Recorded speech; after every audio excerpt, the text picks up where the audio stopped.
If you run in the general art and animation side of YouTube, just about everybody and their mom has taken a moment to comment on the terms of service and rulings of YouTube changing when it comes to child-directed content, you can't see my air quotes while I talk about this, versus family-friend content.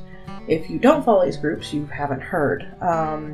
So YouTube is going to start cracking down on things directed specifically to children when it comes to their platform. So they're going to be worrying about what advertisements are played. They're going to not be doing targeted ads. Those are ads that read your cookies on your computer, things that you've looked at to add an advertisement of something you'd particularly be interested in, because that does kind of go against some of the rights kids have with having kind of anonymity, privacy on the internet. And because of that and many other issues, basically YouTube is trying to very carefully regulate content on their platform that is made for children, which makes sense. But there's a lot of anxiety in the creative community because their guidelines they're going for are very loose, not very clear, and kind of bite specifically the creative community in the butt because things that they are calling for children are like cartoon characters, bright colors, happy music, toys. Well, there's plenty of people out there who are adults who create content for adults that include a lot of these topics. And the line between something that's directly made for kids like 12 and under and what is made family friendly is getting kind of questioned. I consider myself a family friendly creator. I am a teacher as my profession, and I need to be very careful what I put out there, what I put on the internet, how I present myself, because there's this expectation of professionalism with my career. And that line is considerably stronger back home in Texas than it is in Sweden. In Sweden, you are allowed to have a little bit more of free time in life, whereas back in Texas, they say don't have any social media ever. Don't have any social media, don't go out and drink alcohol in the same town you teach in, because there are all these expectations of how you are to carry yourself as a teacher.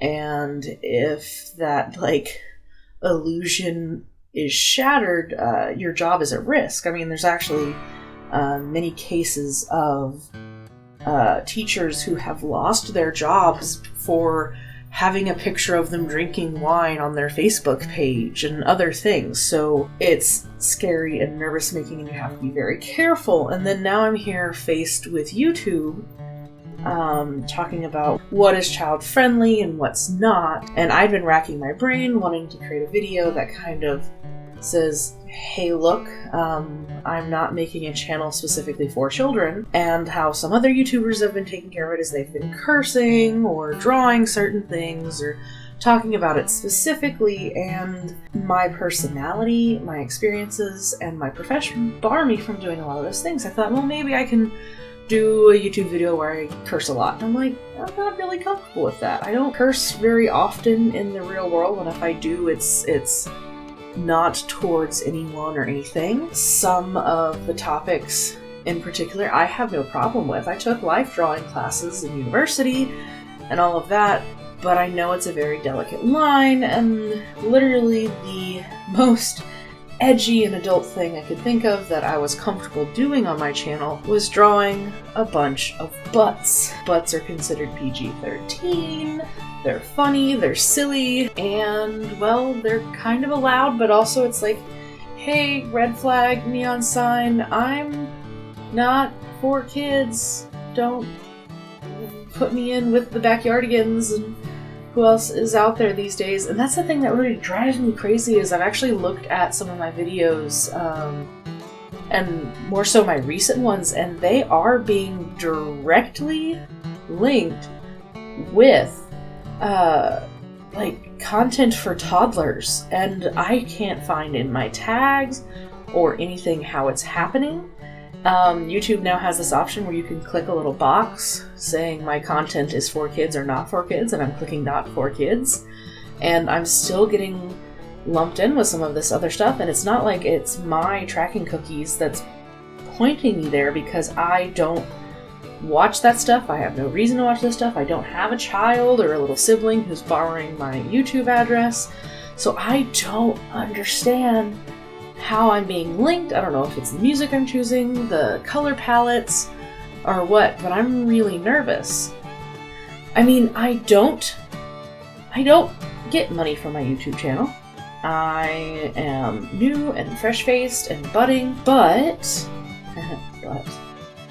I don't like the idea of being told what I can and can't create. I mean, my YouTube channel is a hobby, and it's how I explore things, and it's kind of a way to make sure that I sit down and I draw every week. But I like having the freedom to create what I want to create, and if I get dubbed as a children's channel, I can actually get in a lot of trouble for just creating whatever I want. So again, I'm not monetized, so I can't get demonetized, and there's nothing against it. I just don't like being told what I can and can't do. I'm nervous for a lot of the creators out there, because it can greatly change, I mean, their livelihoods. There are people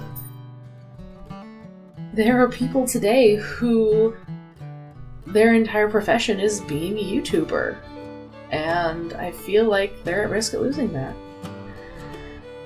I don't know if this video made any sense. I started rambling. Anyway, let me know what you guys think. Do you think it's going to affect anyone? Should anyone be worried? What have you heard? I don't know. Let's talk about it. Christmas is coming. Merry Christmas if you're seeing this then, and if you judge me for drawing butts, I'm sorry. Okay. Bye, guys.